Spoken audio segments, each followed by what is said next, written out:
শরতের বিকেল, নীল আকাশে পেঁজা তুলোর মতো মেঘগুলো অলসভাবে ভেসে যাচ্ছে। গ্রামের ছোট নদীটার পাড়ে একা বসেছিল শিউলি। সামনে বয়ে চলা জলাধারের দিকে তাকিয়ে তার মনে পড়ছিল অনেক বছর আগের কথা। শিউলির বাবা ছিলেন এই গ্রামের একমাত্র পাঠশালার শিক্ষক। ছোটবেলায় শিউলি বাবার আঙুল ধরে এই নদীর পাড়েই ঘুরতে আসতো। বাবা তাকে শেখাতেন, মানুষের জীবনটা ওই নদীর মতো রে শিউলি, শুধু সামনে এগিয়ে যাওয়াই তার কাজ, পিছনে ফিরে তাকানোর সুযোগ নেই। কিন্তু স্মৃতিগুলো তীরের বালির মতো থেকে যায়।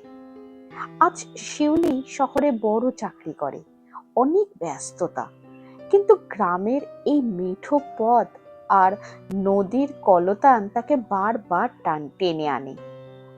হঠাৎ তার নজরে এলো একটা ছোট ছেলে নদীর পাড়ে বসে কাগজের নৌকা ভাসাচ্ছে। নৌকাটা বারবার স্রোতে উল্টে যাচ্ছে, কিন্তু ছেলেটা হার মানছে না। সে আবার নতুন করে নৌকা বানাচ্ছে আর হাসি মুখে জলে ভাসিয়ে দিচ্ছে।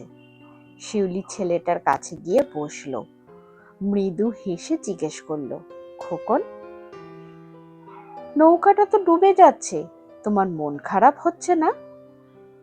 ছেলেটা বড় বড় চোখ মেলে তাকালো, তারপর সহজ গলায় বলল, না তো দিদি ভাই, আগেরটা ডুবে গেছে বলে তো আমি শিখলাম কিভাবে পরেরটা আরো শক্ত করে বানাতে হয়। বাবা বলে চেষ্টা থামিয়ে দিলে জীবন থেমে যায়। শিউলি স্তব্ধ হয়ে গেল।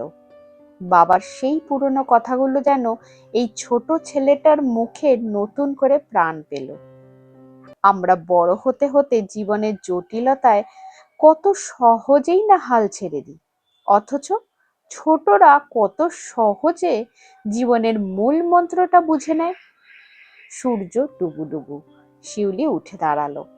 মনের ভেতরে জমাট বাঁধা সব ক্লান্তি যেন নদীর হাওয়ায় ধুয়ে মুছে গেছে। সে বুঝতে পারল, জীবন মানে কেবল প্রাপ্তি নয়, জীবন মানে বারবার হেরে গিয়েও নতুন করে নৌকা ভাসানোর সাহস রাখা। গল্পটি কেমন লাগলো জানিও।